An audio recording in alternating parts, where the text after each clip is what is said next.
Sinibingelele nonke emakhaya egameni elihle elinamandla lika Kristu Jesu ophilayo. Siyambonga kakhulu uNkulunkulu, sibonga uhlanganyela nasentambama sisemkhulekweni. Siyamphakamisa kakhulu uNkulunkulu. Bayingcwele sibonga ukuhlanganyela. Maye kuhle ukuhlanganyela sisemthandazweni. Ngoba sithola amandla amasha. Usho njalo umunye umhlabeleli uthi ngokukhuleka sithola amandla amasha esiwanike umoya kaNkulunkulu. Sibonga ukuhlanganyela ntambama sisahlephulelana izwi lenkosi. Namhlanje uNkulunkulu ubekile enhlizweni yami ukuthi asihlephulelane. Ngina lesihloko nje kafishane. I just want to share with you about 5 commands related to prayer. I'm talking about 5 commands related to prayer. Ngikhuluma nje ngemilayo emihlanu ehlobene nomthandazo. Ngizoveza nje imilayo emihlanu la uJesu akhuluma khona ngokuthi sikhuleke. Uyaveza nje indawo ezahlukahlukene kulokhu uyasikhuthaza uJesu ukuthi umthandazo obaluleke kangakanani. Namhlanje ukuthi asikhumbuzane kunemilayo nje emihlanu asikhumbuza ngayo uJesu. La mazwi akhulunywa nguJesu uqobo ahlobene nje kakhulu nomthandazo. Ngamanye amazwi bekade akhuthaza wona umthandazo.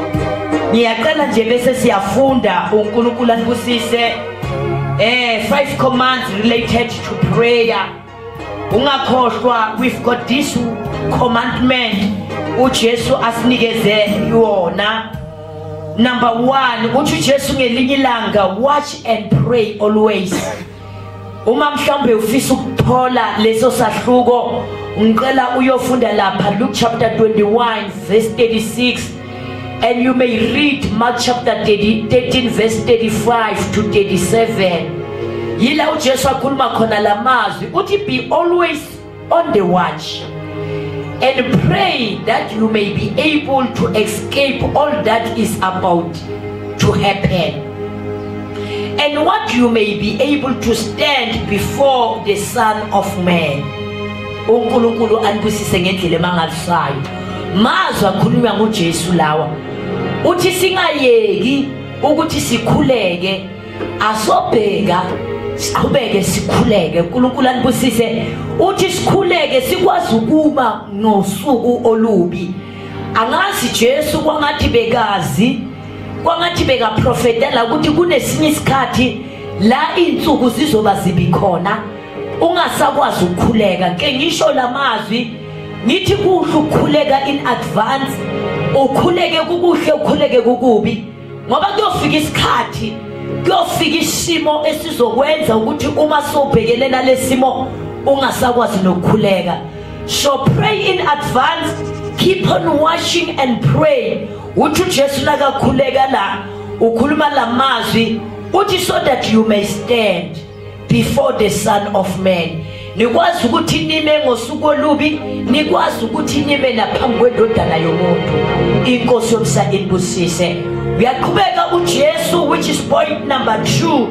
Uthi pray lest you fall into temptation. Uthi khulekani ukuthi ningangene ekulingweni. Matthew 26 verse 41. Watch and pray so that you will not fall into temptation. Yilesikhathi uJesu atshela abafundi athi khulekani ningangene ekulingweni, sizwa abafundi bathi the spirit is willing but the body is weak.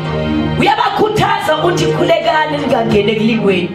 Khuthaza wonke okulalele ngithi umthetho lo ohlobene nomthandazo mazwi lavela kuJesu atshela ibandla ukuthi maliqhubeke likhuleke ukuze lingangene ekulingweni. Siyoqhubeka simkhonza uNkulunkulu sikhuleka sithi Nkosi nangalesikhathi secoronavirus siyoqhubeka sikhuleke ukuze singangene ekulingweni.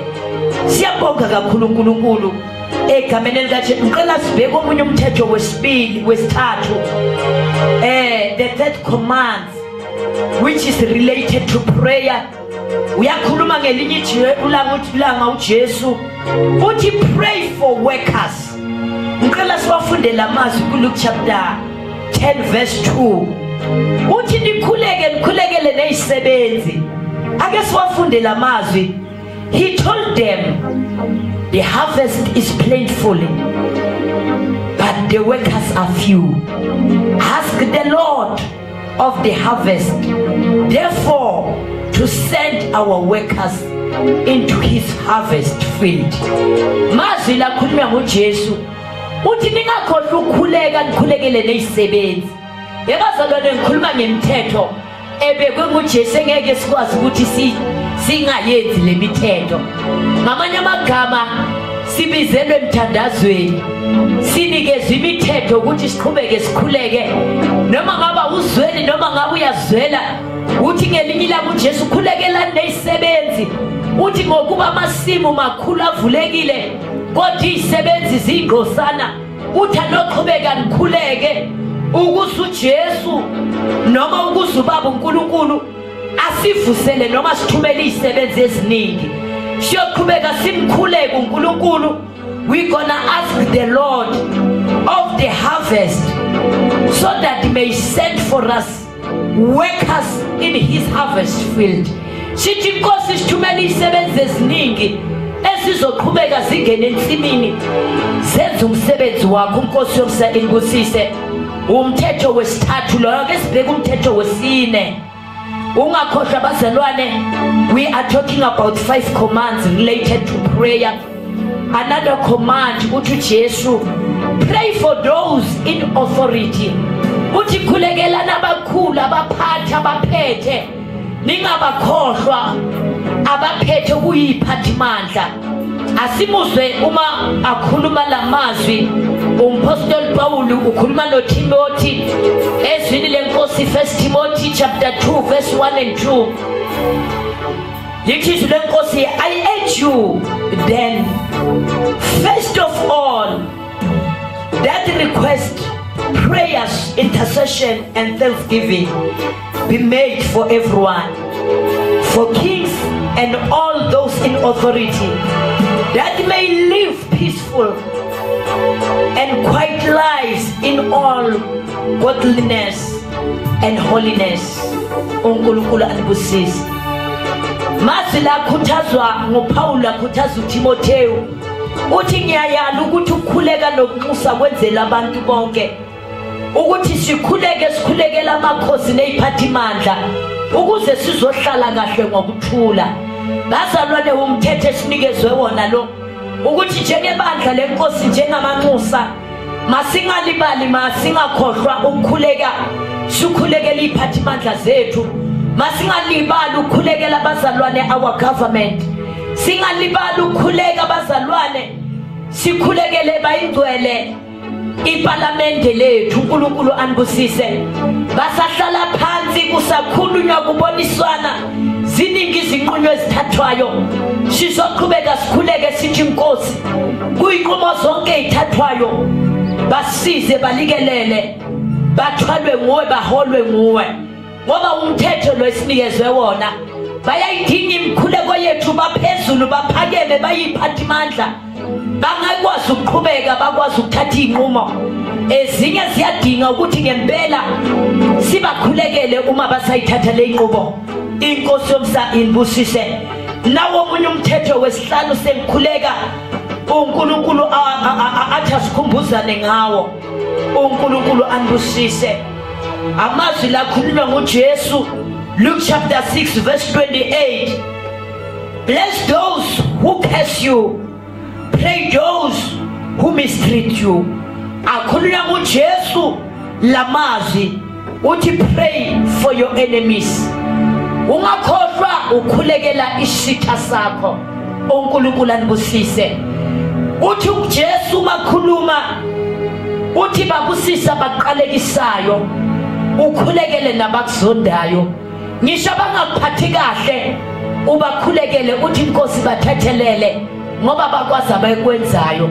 Uma Jesu wakhuluma lamazwi bazalwane wathi inkosi bathethelele nathi kuyasibiza ukuthi siwasho lamazwi. Ungakhohlwa we are following the steps of Jesus. Noma sebasonile sithi inkosi lokho abakwenza kithi bathethelele. Ene ungakhohlwa thina bazalwane asinayo impindiselo. Impindiselo ungekwa Jehova. Imithetho esinikezwe yona lemihlanu uNkulunkulu bekathi mangikhumbuze yona ukuthi sibizelwe emthandazweni. Sibizelwe ukuthi siqhubeke sime sibheke sikhuleke. Sibizelwe ukuthi sikhuleke ukuze singangene ekulingweni. Sibizelwe ukuthi sikhulekele izisebenzi uNkulunkulu asithumele more workers. Izisebenzi esizosebenza zingene ensimini. Sibizelwe ukuthi sikhulekele amakhosi, sikhulekele umhlaba izwe lonke, sikhulekele nezikhulu neziphathimandla. Sibizelwe ukuthi sikhulekele nabasonayo nabangasiphathanga kahle. Nawo amaza isihlanu noma imithetho emihlanu ehlobene nomthandazo ebengithi ngikhumbuze yona. uNkulunkulu akwenze kahle kusihlwa ntambama. Sithanda ukuthi sihlukane bazalwane, singakahlukana ke sikhuleke. uNkulunkulu anibusise. Baba siyabonga ntambama egameni lika Kristu Jesu. Sibonga ukusikhumbuza ekhaya ukuthi sibizelwe emthandazweni. Uthi asobheka siqhubeke sikhuleke. Uthi asokhuleka ukuze singangene ekulingweni. Uthi singaqhubeki inkosi sikhuleke singakhohlwa ukukhulekela izisebenzi ngoba uNkulunkulu oyigcwele amasimo avulekile kodwa izisebenzi zingqosana. Sikhulekela izisebenzi ntambama. Vusa izisebenzi eSouth Africa eziyoshumayela eziyothandaza ziloku zikhona ensimini yakho somandla. Sikhulekela neziphathimandla. Sikhulekela our government. Sikhulekela baba bonke abaphathishiwe abanamagunya embusweni kuyinqumo zonke abayithathayo iziphathimandla zonke zase-South Africa, all our mayors, all our presidents, all our councillors. Lord, we pray for them.